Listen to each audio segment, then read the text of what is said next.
Patrovsk istiqamətində Rus qoşunları ciddi itkilər verib və geri çəkilməyə məcbur olub. Xortytsiya əməliyyat strateji qrupunun sözçüsü Viktor Tregubovun verdiyi məlumata görə hətta hücum üçün tam bir motosiklet dəstəsi belə cəlb edilib, lakin o da tamamilə məhv edilib.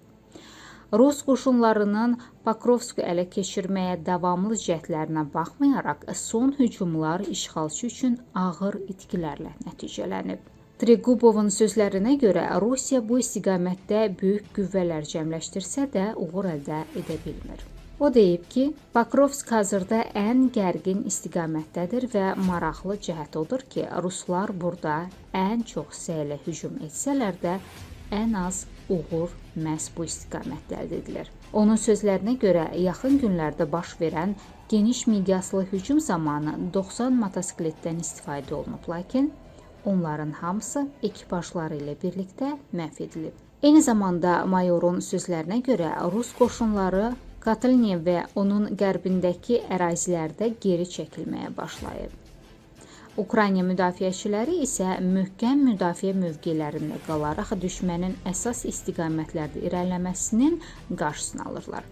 Bundan əvvəl Ukrayna Milli Qvardiyasının komandanı Aleksandr Pivniko bildirmişdi ki, Milli Qvardiyanın 14-cü Çervona Kalina briqadası Patrovsk sektorunda Rus qoşunlarının son zamanların ən kütləvi mexaniki hücumlarından birini dəf etməyə müvəffəq olub. Ukrayna hərbiçiləri Rusların motosikletlərlə həyata keçirdiyi ən böyük hücumlarından birini dəf ediblər. Ukrayna Milli Qvardiyası bildirib ki, döyüş 7 saatdan çox davam edib. Milli Qvardiya qeyd edib ki, bu yaxınlarda Rusların motosikletlərlə həyata keçirdiyi ən böyük hücumlarından biri dəf edilib. Bu, tarixə düşəcək hadisədir.